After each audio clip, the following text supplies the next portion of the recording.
Ahora, sectarios, vamos a hacerle una reseña a Tulo Confidencial. En castellano lo tenemos publicado y traducido por Edge, y la edición original de inglés es de Pelgrane Press, que es la editorial de Rastro de Tulu y de los exoterroristas, entre otros juegos. De hecho, Tulu Confidencial usa un sistema llamado Gunsoea 2. Aquí lo podemos ver. Gunsoea 2, que es una variante, una evolución del sistema Gunsoe, destinada a partidas en las que por un lado hay un moderador y por el otro un jugador, y solamente y únicamente un jugador. ¿De acuerdo? Se trata, por tanto, de un juego de rol, pues que es eso, está orientado a partidas con solamente un único jugador en lo que es la mesa.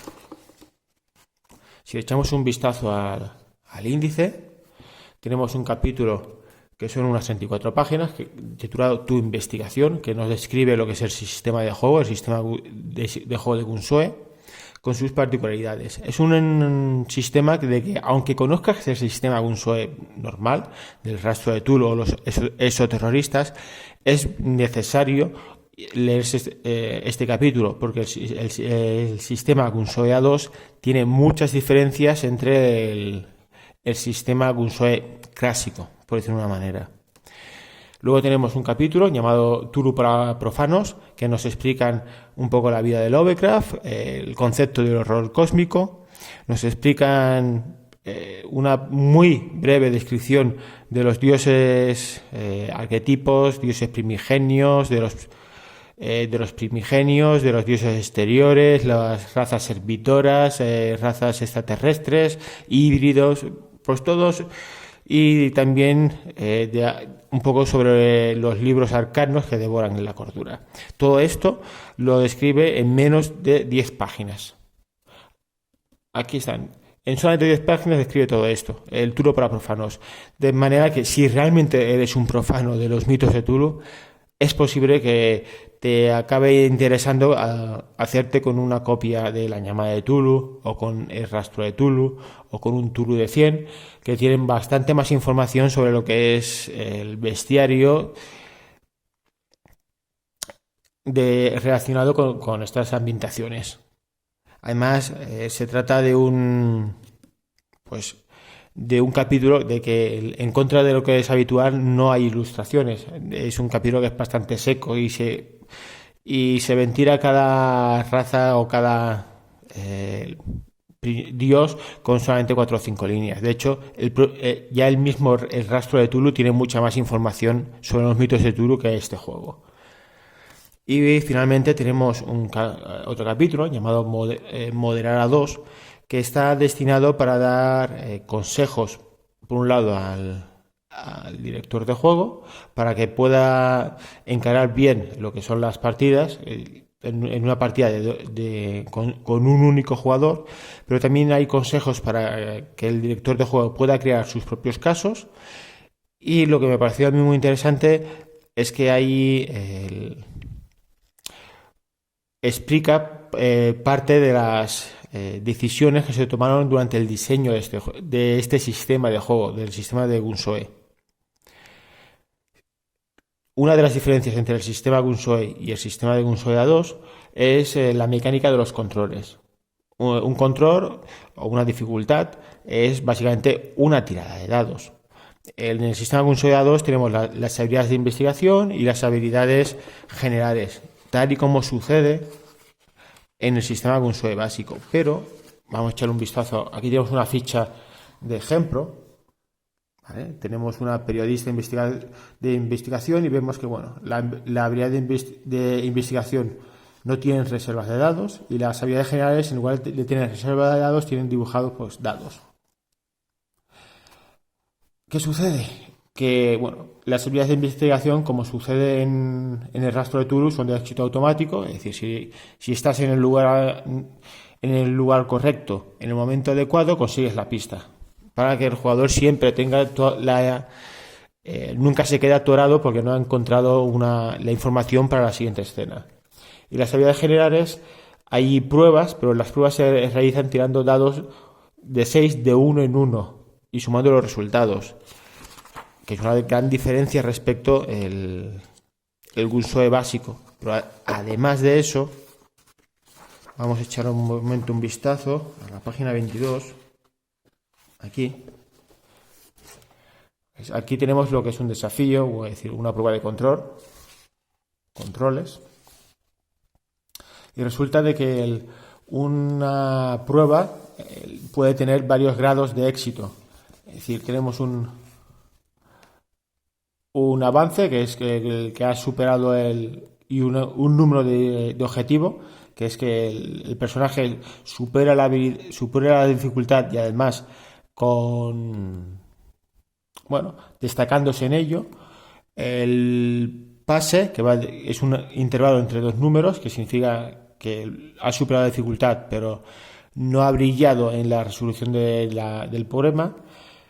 Y luego tenemos contratiempos, que es un número o menos, que es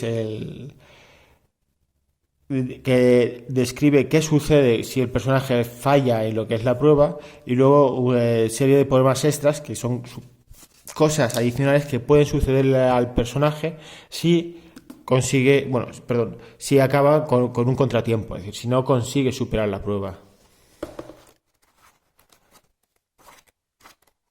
Estos contratiempos y ventajas resulta que se dan al jugador como si fueran cartas. Aquí tenemos un ejemplo de una prueba, que es desembarrar el cuadro, y resulta que hay una ventaja si sacas 7 o más, que hay un problema si aquí hay un posible problema, y de hecho hay un segundo posible problema. Tanto las ventajas como los problemas se dan al jugador como en forma de carta, para que las tenga delante de forma visual y las tenga siempre en cuenta. Porque se pueden usar las ventajas se pueden gastar para tener un push, una bonificación en ciertos momentos, narrativas o mecánicas, y los problemas son lastres que el personaje va llevando. Todo esto es una mecánica que, habría que explicarla en detalle y creo que quedaría mejor fuera de este vídeo, en un vídeo aparte o en un artículo que hablase sobre las diferencias entre el sistema Gunsoe y el sistema Gunsoe A2. Entonces, si volvemos al índice que tenemos por ahora, hemos recorrido unas 70 páginas de más de 320. ¿Qué es el resto del libro? Son 3 aventuras. Es decir, más de la mitad de este libro son 3 aventuras. Son aventuras que están muy bien detalladas, que son muy extensas y que tienen mucha información. Están bastante bien. Tenemos una aventura situada en Los Ángeles, otra aventura situada en Nueva York y una tercera aventura situada en Washington DC. De hecho, si ahora recuperamos lo que es la imagen de la portada, tenemos Los Ángeles, es decir, un edificio emblemático de Los Ángeles, y este hombre que está de espalda es el investigador privado de personaje pregenerado para esa aventura. Luego tenemos en Nueva York, que el personaje pregenerado es una periodista, y en Washington DC, que tenemos a un ex militar, y quiero recordar que era. Son las tres aventuras que vienen en el libro, forman la portada de lo que es el libro. Es un detalle bastante bonito. Al menos a mí me ha gustado. Y ahí, como he dicho, las aventuras tienen mucha información. ¿De qué tipo? Pues se puede decir que las tres aventuras siguen el mismo esquema. Aquí tenemos la aventura de Los Ángeles. El personaje pregenerado se llama Dex Raymond y la aventura se llama El sueño insondable. Puedes crearte un personaje propio para jugar una aventura ya escrita. Sí, pero no es recomendable. ¿Por qué? Para empezar, aquí se nos explica Dex Raymond lo que es el personaje. Tenemos su ficha, una ilustración. Prácticamente las únicas ilustraciones están en la aventura, pero por un lado sus habilidades están acordes a lo que es la aventura, y además una de las mecánicas que hay es la existencia de fuentes. Es decir, los personajes no están solos en el mundo, sino que tienen amigos, colegas, conocidos, que son especialistas o que proporcionan información sobre un campo que el personaje pues no domina. Puede ser, ahora me lo estoy inventando, puede ser un profesor de universidad de una lengua extranjera, puede ser un compañero que sea exmilitar y tenga contactos en el ejército, puede ser un ladrón que una vez atrapó y descubrió de que no era el culpable del delito, y gracias a la confesión del personaje acabó en libertad y le debe una. El caso es que son las fuentes, son PNJs que están en la partida que proporcionan, por un lado, información adicional al jugador en habilidades que él no tiene, y por otro, a veces también pueden proporcionar lo que son un apoyo emocional de cara a la estabilidad y la cordura. Y todo ello está diseñado de cara a la aventura que está escrita, de manera que modificar un personaje en Tuluá 2 puede ser bastante espinoso y laborioso. Aquí tenemos lo que son las diferentes fuentes que tiene Dex, que es este personaje. Luego no viene la aventura en sí, sino que nos viene una descripción de la ciudad en la que se sucede la aventura. Aquí tenemos, la primera aventura es en Los Ángeles, versión Noir. Y resulta de que es una descripción bastante detallada que se extiende durante varias páginas. Como podemos ver, los dibujitos estos que hay aquí de un anzuelo, aquí lo tenemos, un anzuelo, son ideas para el director de juego de posibles aventuras. Son ganchos de aventura. Muchos de ellos lo que hacen es tomar hechos de la vida real y los relaciona con los mitos de Cthulhu de una forma u otra. Mapas. Me encantan los mapas, no lo voy a negar. Así que un mapa siempre va bien, siempre es bueno. Hay varios mapas en cada aventura. Son mapas bastante sencillos, pero bueno, mapas al fin y al cabo. Y ves aquí más y más información sobre Los Ángeles, bastante extensa. Y finalmente viene lo que es la aventura.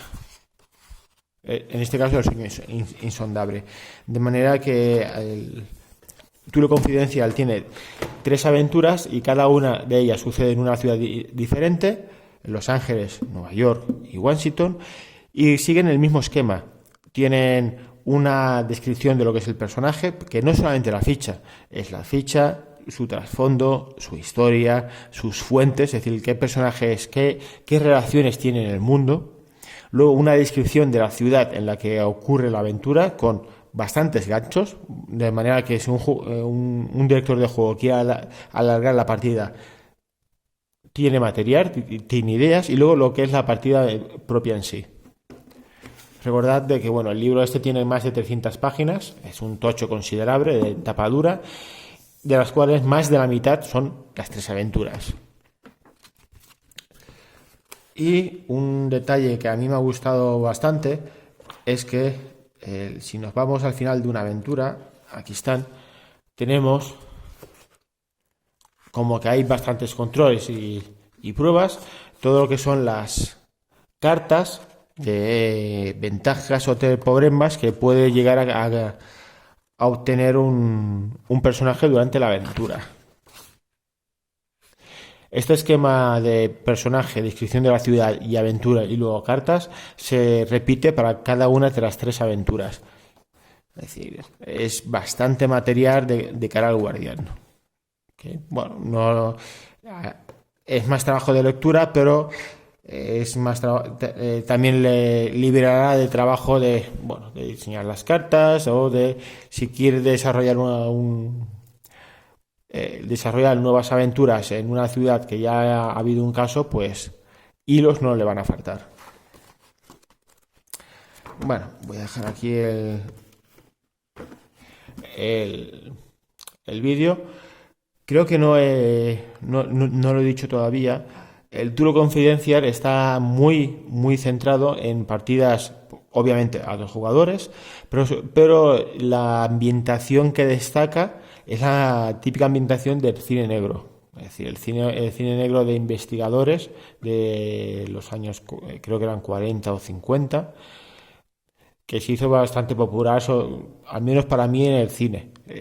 Hay bastante biografía de novelas que debo admitir que no es mi género, pero si te gusta el cine negro y la investigación, también tienes aquí un libro muy interesante. Bueno, esto es todo. Como siempre, si quieres más información y cuando haya hecho la comparativa entre el sistema Gunsoy y el sistema Gunsoy A2, abajo en la caja de comentarios pondré un enlace al foro de sectarios con esta reseña y donde encontrarás las reseñas de otros juegos. Hasta luego.